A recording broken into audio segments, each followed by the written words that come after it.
tariff policy, a 30% tariff on goods imported from Mexico and the EU. The new tariff rates will go into effect August 1st. Trump says the rates will go even higher if a country retaliates with tariffs of their own. This past week, Trump announced an elevated 35% tariff on imported goods from Canada.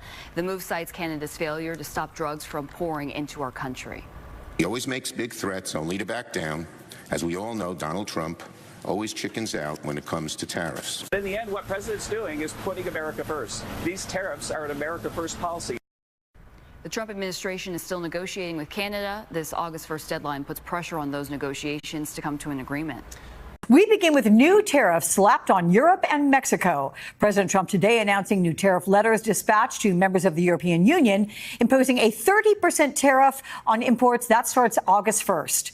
European leaders reacted swiftly, saying they will continue trade talks but consider countermeasures. They plan to meet tomorrow in Brussels to respond. How is the president justifying this new 30% tariff on both the European Union and Mexico?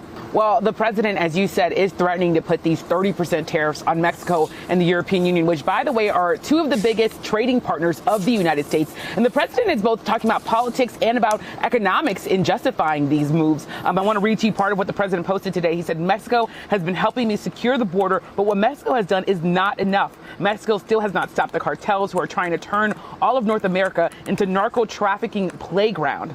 And then he has on the European Union, we have had years to discuss our trading relationship with the European Union and have concluded that we must move away from these long-term, large and persistent trade deficits. So that's what the president's saying. We're seeing pushback from both Mexico and the European Union. Mexico said that they are continuing to be in negotiations with the United States, but that they have told the United States directly that they believe this 30% tariff is unfair. The European Union is also saying that they are one of the most open economies in the world, but they also said if they have to, that they will now institute reciprocal tariffs, which could then make this all sort of escalate, because President Trump has said if either Mexico or the European Union try to retaliate, then the tariffs could go up even higher. Maybe at some point I'll talk to him. Right now I'm not. We're going to see. It was sent yesterday. They called. I think it was fairly well received. It's what we need. So we'll see what happens. We've been taken advantage of for many, many years by countries, both friend and foe. And frankly, the friends have been worse than the foes in many cases. So I would say just keep working. It's all going to work out. That is President Trump warning about new tariffs that they could be coming on a slew of countries this week. And just this morning, he issued some new threats to the European Union and to Mexico. And all of these tariffs are set to kick in on August 1st unless the countries can make a deal. Mexico says it's trying to do just that. So what does this all mean for the American consumers, for our economy here at home? Lloyd Financial Group President and CEO Luke Lloyd joins me now to talk about it. Sir, thank you for being here. What do you make of this latest information, this latest Truth Social post from the president specifically regarding the EU, where things are going forward, adding kind of to a long list right now? Your thoughts? Very long list. I find this whole environment actually very interesting. The biggest parallels I can, find with this current environment is actually goes back to Andrew Jackson. Andrew Jackson was known as the champion of the common person. I think Trump is kind of known as the champion right now of the common person. And what's interesting is if you go back to Andrew Jackson, the same kind of things are happening. Andrew Jackson was trying to fight the Federal Reserve System at the time, the second bank in the United States, like Trump is with Jerome Powell in the current Federal Reserve. Also, Andrew Jackson implemented tons of tariffs, just like Trump is currently doing. How did that all end up? Well, if you go back to the central banking system, if we're cutting rates or doing away with some regulations around the federal bank, that actually stimulates the economy if you look back to the 1830s. Tariffs were kind of a mixed bag looking back in the 1830s, but it did bring manufacturing back. But the difference was back then, we were not the top economic country at the time. Great Britain was. Right now, we are the top. And Trump is using that in a big arm wrestling match with a bunch of other nations. And what's very interesting is we have basically won all of these arm wrestling matches so far. So the big sell-off we saw in the stock market in March and April, when everyone was concerned that countries were not going to play nice, the markets are a lot more complacent right now because countries are playing nice and are basically breaking down and following what we want. Yeah, it's fascinating to see it all play out in real time and really so fast. And we've been talking about this August 1st deadline, so there could be some big announcements here in the coming weeks. One of the other countries that there's been a lot of pressure being put on is Brazil. There's a headline, a Politico headline, and it says the president is angry, but they use the P word here. Trump's Brazil tariff threat is part of a bigger geopolitical dispute, and this comes after the BRICS nations had this big meeting down in Brazil. The BRICS nations, Brazil, Russia, India, China, South America, and other nations, who were sort of trying to create their own global trade apparatus. And it seems like the president got a bit offended, perhaps, about what came out of there and what came out of that meeting. What do you make about what's going on between the U.S. and Brazil right now on trade? Well, when you're the #1 nation in the world, every other country is trying to kind of bring you down so they can kind of get ahead. So whether it's China or other countries dumping the U.S. dollar essentially and trying to use another currency for their currencies or their countries, you have all these kind of geopolitical events happening that's trying to bring us down. But that's why we're trying to leverage ourselves, because we have to leverage kind of our power for many years. And what's interesting when it comes to like Brazil and copper, the tariffs, and it comes to the China rare earth metal deal that we made. What's interesting is all of that kind of commodities are going to come back to the United States. It's allow U.S. manufacturing to get back on track. And also at the same point on top of that, the equal weight S&P 500, all the other stocks besides the big tech names like Microsoft's, Amazon's, Google's, Meta's of the world, all these big tech companies that have done so well, all these other country stocks have not caught up. So I think this year and heading into the end of this year, the bottom 493 in the S&P 500 or the equal weight S&P, particularly like RSP is the equal weight index, I think that's going to outperform because all those other stocks have not benefited for so long with all the liquidity in the system. These trade negotiations and other countries playing nice are going to allow all these other firms like manufacturing, financials, materials to catch up to the big tech stocks that have done so well. Real quick on Canada. 3/4 of its goods here to the U.S. There's still a lot of pressure being put on Canada. Still a lot of pressure, particularly regarding fentanyl, despite the fact that Canada's put in quite a bit of effort to show that they're trying to make progress and work with the U.S. on that issue. Your thoughts?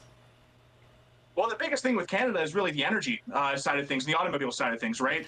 Canada exports a lot of energy and automobiles to the United States. So I'm very big right now on natural gas. If we bring manufacturing of energy and allowing the resources we have here to really operate freely and also allow the free trade to open up a little bit more between the border between Canada and the United States, that's going to rock commodity prices, which will also allow natural gas to do very well. And plus you have this whole AI demand with the whole infrastructure where you have all this cloud computing and huge demand for AI. That's going to be fueled by commodity prices and energy. So, things like Cheniere Energy or commodity LNG directly, you can buy as an investment. ExxonMobil, you can also look at nuclear energy. Yeah. Luke Lloyd, thank you very much. Canada also among those countries of that August 1st deadline. We appreciate your insights. Thanks for being with us. New tariffs against Mexico and the European Union this morning, fueling a wider trade war between the U.S. and its allies. Senior White House reporter Betsy Klein is joining us now from New Jersey, where the president is spending the weekend. Betsy, great to see you. So what more can you tell us? Yeah, Frederica, I just want to take a step back here to get to the root of all of this economic uncertainty. You will recall President Trump essentially launched a global trade war back in April when he sent those reciprocal tariffs, reshaping the global economic order and really rocking markets. He issued a 90-day pause shortly after that amid so much market volatility. That 90-day pause came up this week. The president announced he was extending that deadline to August 1st, allowing a little bit more time, but he was going to start sending out personalized letters to leaders of different U.S. trading partners. And we are seeing that just today, a pair of letters sent to Mexico and the European Union, of course, two of the United States' biggest trading partners, setting a tariff rate of 30% for both the EU and Mexico. Now, I want to read to you a little bit from that letter to Mexico's President Claudia Sheinbaum. The president wrote, quote, Mexico has been helping me secure the border, but what Mexico has done is not enough. That he went on to say there will be no tariff if Mexico or companies within your country decide to build or manufacture product within the United States. Now, shortly following that letter, a top Mexican economic official said that U.S. and Mexican officials had met on Friday, and the Mexican officials conveyed that that 30% tariff marked, quote, unfair treatment, and that they did not agree. Of course, they did agree to continue to keep negotiating and try to get to a better deal. Also on the EU side, the European Commission President Ursula von der Leyen, she says they are ready to continue working toward an agreement by that August 1st deadline. Of course, all of this contributing to so much mounting uncertainty for investors, consumers, and businesses alike leading up to that August 1st deadline, Frederica. Indeed. All right. Betsy Klein, thanks so much, New Jersey. Starting next month, President Trump says he's slapping new tariffs on 30% on Mexico and the European Union. Today, Trump unveiled the new rates and letters to the leaders of the EU and Mexico, renewing uncertainty about how this trade war could impact the economy. Donald Trump is once again playing with economic fire. This time, it's not China or Canada, but the European Union and Mexico in the crosshairs. With a sweeping 30% tariff threat set to begin the 1st of August, he's reigniting fears of a global trade war and putting two of America's biggest trading partners on notice. In classic Trump fashion, letters were sent, ultimatums declared, and now we're watching economic diplomacy reduced to a game of chicken. Trump claims it's all part of his America First crusade, painting the EU as a serial trade offender and accusing Mexico of failing to stop cartel activity. But let's call this what it really is. Not leadership, not strategy, it's pure economic brinkmanship dressed up as patriotism. Conservative media, of course, is eating it up. Fox 10 frames it as a bold defense of American sovereignty, while voices like Luke Lloyd compare Trump to Andrew Jackson, calling him the champion of the common man. Really? Because back in the real world, experts, economists, and even U.S. allies are ringing the alarm bells. The EU is preparing retaliatory tariffs. Mexico calls the move unfair, and everyone from automakers to farmers is bracing for impact. And let's be absolutely clear here, tariffs are not paid by foreign countries. They're taxes on American importers, which means higher prices for consumers, higher costs for small businesses, and tighter margins for manufacturers. So when Trump says the EU will pay, what he actually means is you will.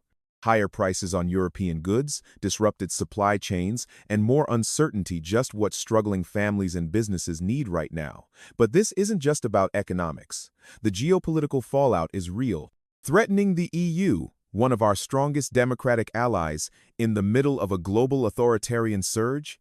That's not tough, it's reckless.